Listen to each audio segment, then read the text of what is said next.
Apakah hukum suami melapangkan cerai secara bergurau, jatuh atau tidak?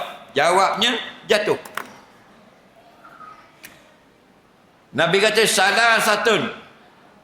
Jidduhunna jiddum, wa hadluhunna jiddum. 3 perkara, kalau sungguh pun jadi, kalau bergurau pun jadi juga. An-nikahu, wat-talaku, war-raja'ah. Nikah, cerai, rajak. Jelas lagi. Kamu tanya. Dia kata kalau suami guraunya talak, cerai, jatuh ke tak? Jatuh. Sebab apa? Nabi kata 3 perkara, sungguh-sungguh pun jadi, main-main pun jadi juga. Contoh cerai. Mana cerai sungguh? Oh, biasalah cerai sungguh. Mana gurau? Dia kata yang hari ini anniversary kita kahwin 20 tahun. Ada hadiah istimewa. Hadiahnya apa bang? Saya ceraikan kamu 1 talak. Apa? Wak lolok je. Laki dia kata, wak lolok je. Wak lolok korok pun. Jatuh orang talak. Jatuh dah 1 talak. Jelas lagi. Yang tak jatuh ni tersalah. Nak kata lapah benda lain tu bik talak. Tak jatuh. Tu tersalah. Ni sengaja kata niat gurau, jatuh. Okey? Tapi lapas yang betul lah. Kalau lapas tak betul, tak jatuh. Walaupun gurau, walaupun sungguh. Apa lapas yang tak jatuh? Hari tu dalam Facebook ramai orang salah. Dia kata kalau orang laki-laki, dia jumpa dengan orang puang, dia nak mengorak orang puang tu, dia kata dia bujang, jatuh talak. Ramai orang share itu. Berdosa orang tukang buat. Sesak, salah. Pasal bujang tak jatuh talak. Bujang bukan lapas cerai. Tengok dah, kerana jahil punya pasal. Tak dengar. Betul tak? Mak tu mari dengar, mari bodoh balik. Cedik. Ni dak mari 4 ekor dak mari. Anak lelaki duk layang tu, Roblox. Teketak.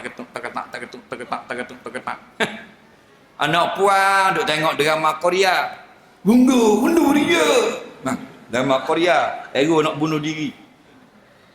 Mak duk tengok drama swasta, hero nak kena tikam dia orang jahat. Ayah duk layang TikTok. Digi hey. Faham lagi. Nampak? Duk layang ke TikTok. Faham? Apa dak pergi dengar. Tapi bukan orang gong lah, orang Bukit Depu. Nah, mari dengar dulu. Boleh tahu hukum. Betul tak? Tambang tak kena duduk atas kapet. Ekor lagi. Dak mari juga. Allah bodoh tunggu. Apa benda ke ni? Muka dah lah utuh. Bodoh pula. Faham lagi? Mari dengar. Faham lagi? Biar jadi betul agama. Betul tepat balik kita. Lapah cerai yang jatuh, aku telah menceraikan akan kamu. Jatuh.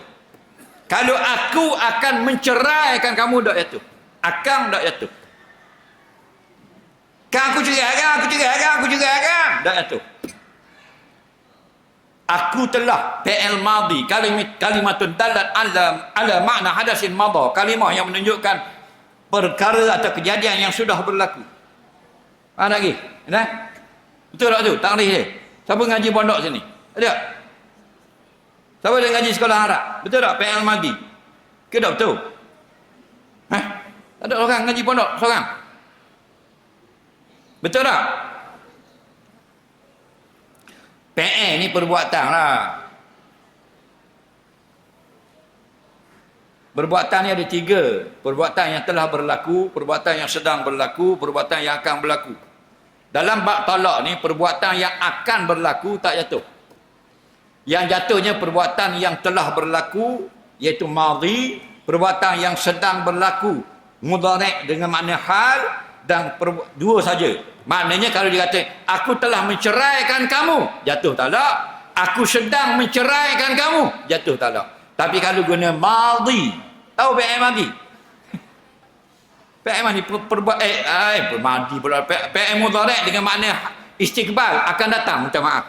Fi'il mudhari', aku akan ceraikan kamu, faham? Akan, tak jatuh. Jangan sombong, aku cerai kamu esok lusa, tak jatuh. Kerana akan tu. Jaga kat gigi aku akan cerai kamu. Tak jatuh. Faham? Yang jatuh, aku telah ceraikan kamu. Kalau aku cerai saja, tak jatuh. Tak ada maf'ul. Aku cerai. Tak jatuh. Bodoh seko je. Faham lagi? Kena kata aku ceraikan kamu. Okey? Lagi yang tak jatuh, aku cerai aku, kamu cerai kamu. Itu tak jatuh juga. Faham lagi? Nah.